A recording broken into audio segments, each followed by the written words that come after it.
McGillicuddy and Murder's Pawn Shop, Season 5, Episode 1, The Beginning of the End. October 22nd, 1921. Dear Diary, what on God's leprechaun green earth is happening? Diary, I feel all of a quiver. I feel it dancing from my heart to the ends of my fingers, and I can hardly scribble fast enough. I am overwhelmed in this moment. Let me give you a little colour on my surroundings. 2 days have, of course, passed since the last time I wrote, although it feels like ages. It feels as much a stretch of time as if I'd popped suddenly from 1921 to the 1300s.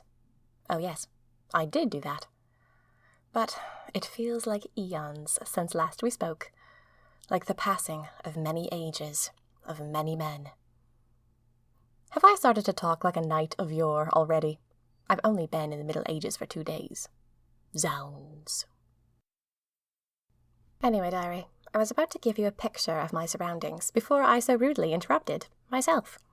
I, Melinda Maudie Merkel, am perched in the wide, wide window of Mara's tower room. It is getting close to sunset. The air is more silver, and there isn't as much sun on this side of the tower.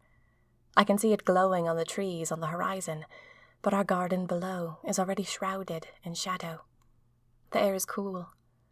I see a dirt path, green hills, and a nearby forest. The village is just beyond the tuck of the hill, but until some sheep or travellers wander into view, for all we know, we are the last living creatures on earth. Mara has been in this tower for 6 months. She has been missing from my world for 5 years, since 1916. But I suppose time is all relative if you've gone backwards? Maybe? I find the whole thing a bit confusing, but there it is. For 6 months, Mara has lived in this tower. She has not left. She has food and supplies brought to her, and she houses herself on the top floor, like a princess hermit. It's almost like she began the legends. Women locked in towers. Rapunzel. She has even taken up loom work to pay for her food, and the shimmering, exquisite fabrics she produces remind me of the Lady of Shalott. There she weaves by night and day, a magic web with colours gay. The Lady of Shalott was trapped in a tower, of course, and so, of course, are we. Trapped. I don't like to say it. I don't like to think it. But I am trapped, Diary. I itch. I long so to be free, and yet here I am in this small space, day after day, destined not to leave my walls because it isn't safe out there. We simply must not be found. Diary, I know you've heard it before, but I need to process. I need to lay the worst of my life out cleanly on your milky white pages and breathe. I need to see it all in solid, strong black. I need the little hollow places of the letters to stare up at me like 1,000 eyes, and I need to make eye contact with all my woes. Let us wander, then, into everything that is wrong. You are such a good listener, and it has been too long since we were friends. Let us continue again, together. Ariana made a deal with the Whiskelets, the plague mask birds. The Whiskelets want all humans to live in terms of us versus them, so that someone else is always other, less than human, and therefore easier to kill and abuse. Death to all mice. It means simply that as long as we perceive someone as being a mouse, not as human as we are, that's when we can hurt them. That's when we find ourselves able to hurt them. Death to all mice. Well, their mantra was in Ariana's blood a bit before this, I think, because she was able to go straight to them and make a deal. She agreed to become a Whiskelet. Even now as I write this, I can't process that, Diary. I know it isn't true. It can't be true that one day she is going to end up as one of those birds.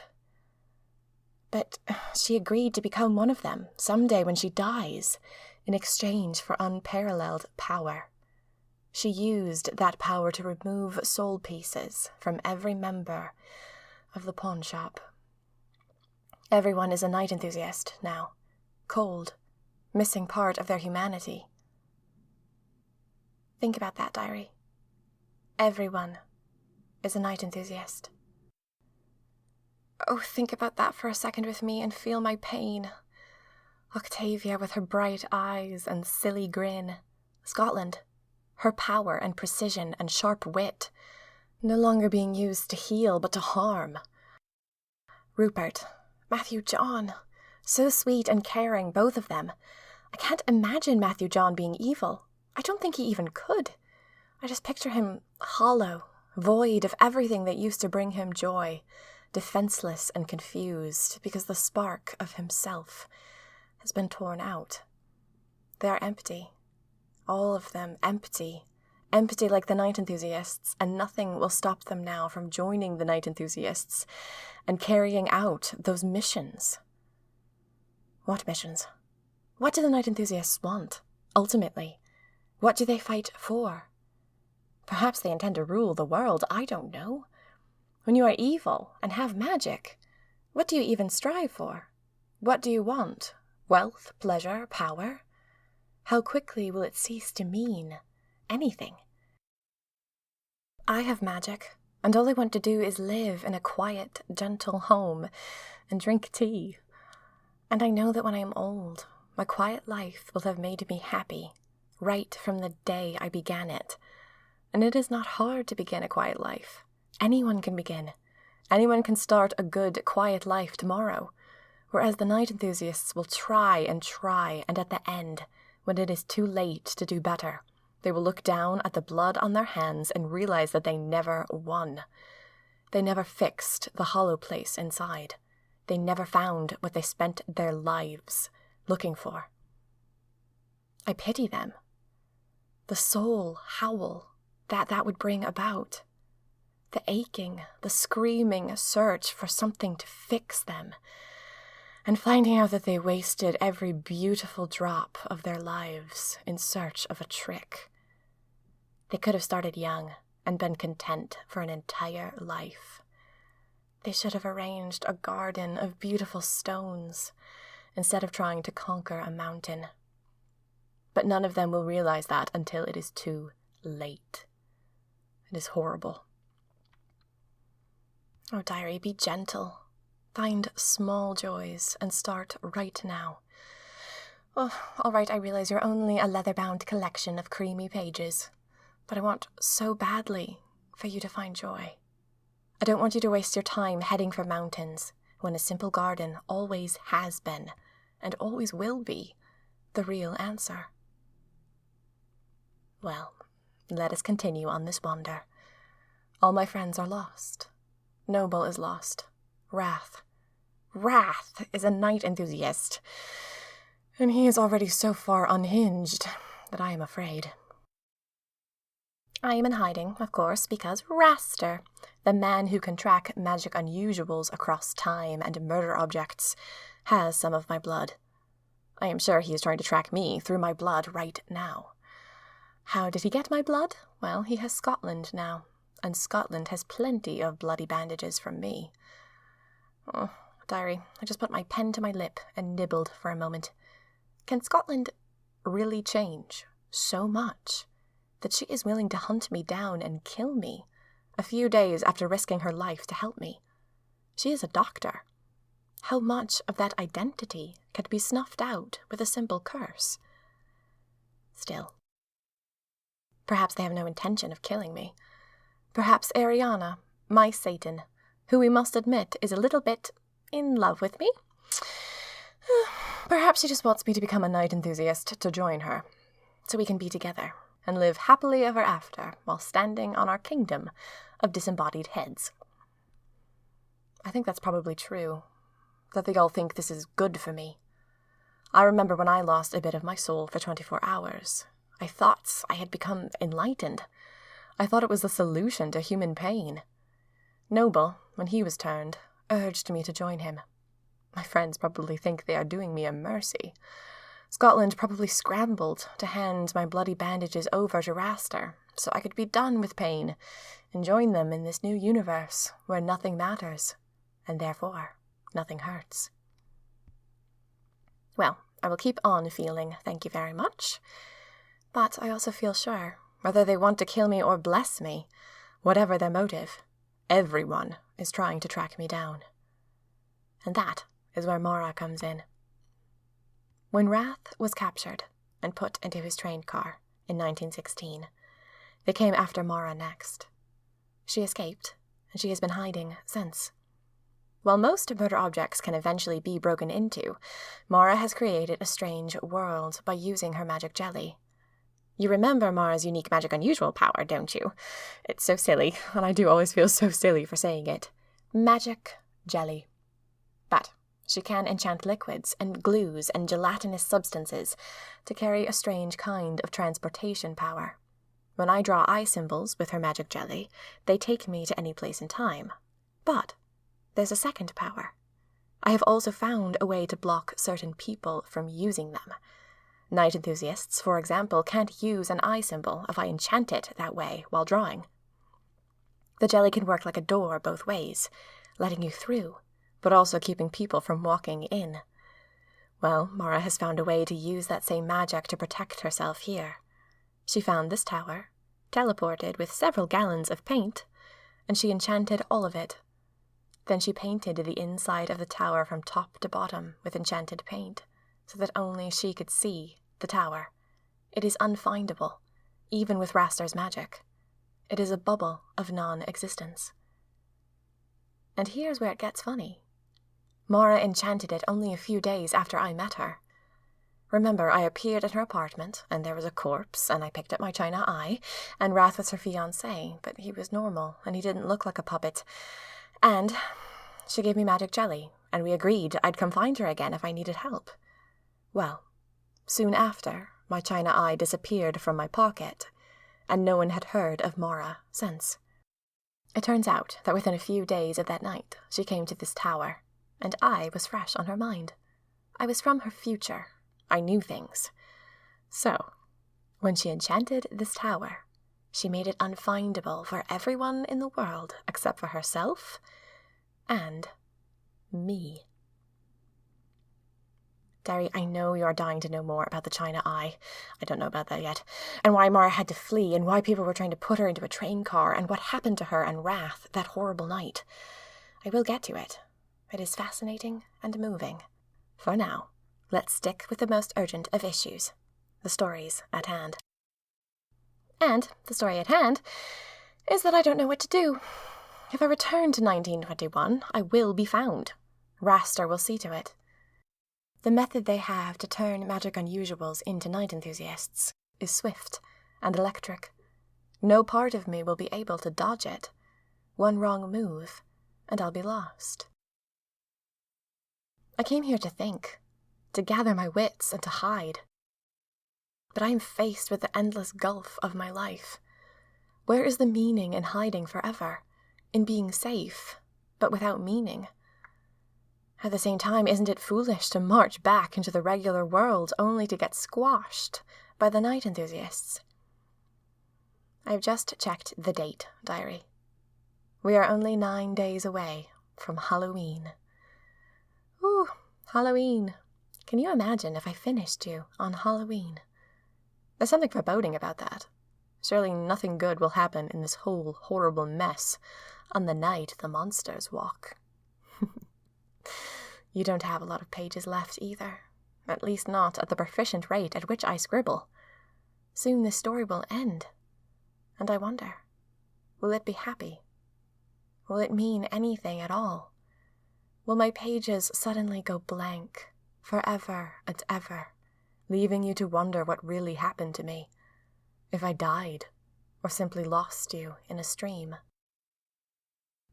Will my last entry be me as a night enthusiast, smiling and assuring you that this really was the best way after all? How will it end?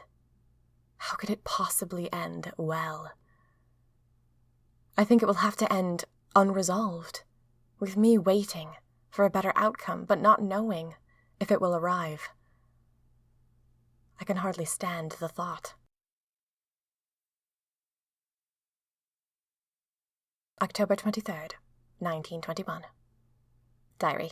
I know I finished that last entry rather abruptly.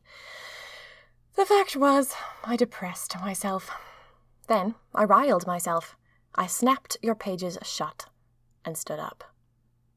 Mara, in the corner, was working serenely at her loom. I walked over to her. "What is it?" she said. Mara is a very quiet person. She has been clouded with grief for 6 months, and the knowledge I brought that Wrath escaped the train car, but is mad, was not easy.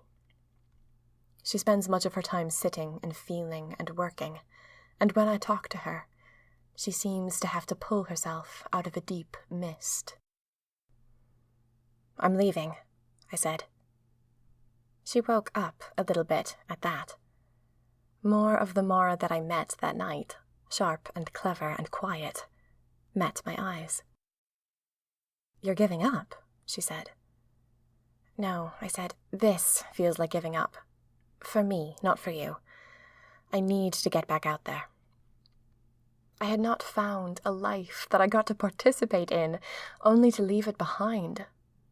Not even the night enthusiasts could stop me from living. "You can always come back," Mara said. "If things get dangerous, you can come hide here again." That was true. I could return bloody and battered if my plans failed. If I made it back in time. But then if Maud became a night enthusiast, she would come back with a gun. "No," I said. "If I leave, I have to leave for good. They might get me. I can't be able to find you if they do." Mara paused. She could see the wisdom in this. She sat there, brittle, like her bones were old and she'd forgotten how to use them. "I see," she said. "Do you have more magic jelly you can give me?" I asked. Then she looked up with a smile. "Yes, I will give you 3 full jars. At least you will be able to travel with speed and precision." And then, just like that, my departure began.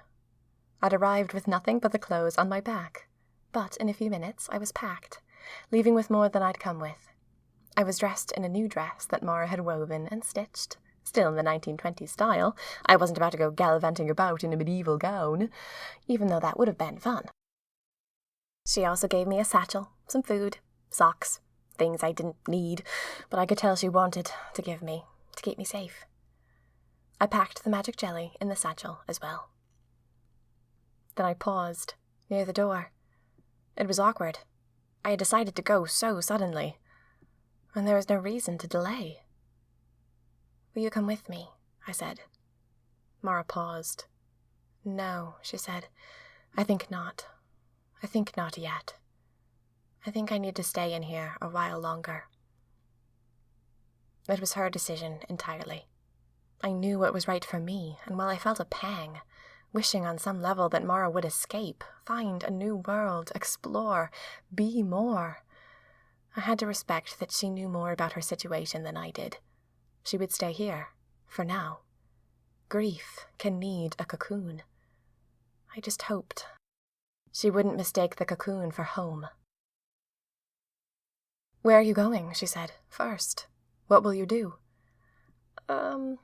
I'm going to Brazil," I said. Mara sucked in a breath. "Brazil," she murmured. Her eyes filmed over with fear. "Yes," I said. "You're not going to see." "Yes," I said. "I'm afraid I am." Mara winced. She swallowed, shook her head. "I should not have told you about that, Maud." "On the contrary," I said, "I think it's the perfect solution. You said yourself the night enthusiasts won't know about her. So there isn't really any risk?" "Wait," she said. I paused. Mara walked across the room. She lifted the lid of a box on the fireplace mantel and returned with a goose feather. "This was enchanted by a friend of mine before I came here," she said. She handed it to me. "It's not going to last you very long, but break it open once you arrive in Brazil. You'll be able to understand all languages, read all the writing. Don't waste it. I don't think it will hold out for more than an hour." Thank you, I said.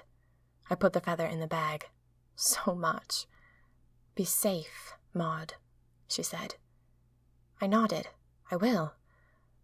But would I be safe? Wasn't everything I was about to do the opposite of that?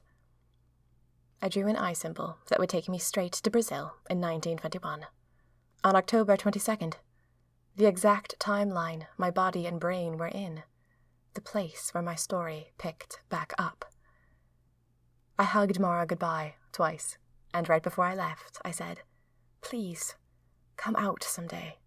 Come out. Don't stay in here forever." She just nodded, and I didn't know what that meant.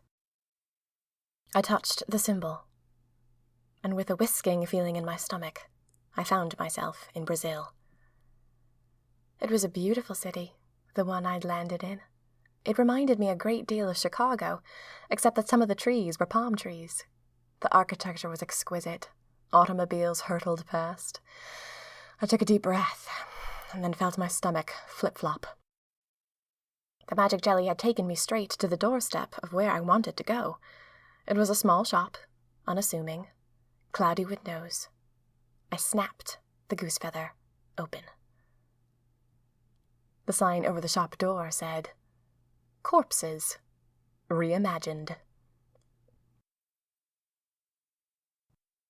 We hope you've enjoyed Season 5, Episode 1, The Beginning of the End, of McGillicuddy and Murder's Pawn Shop.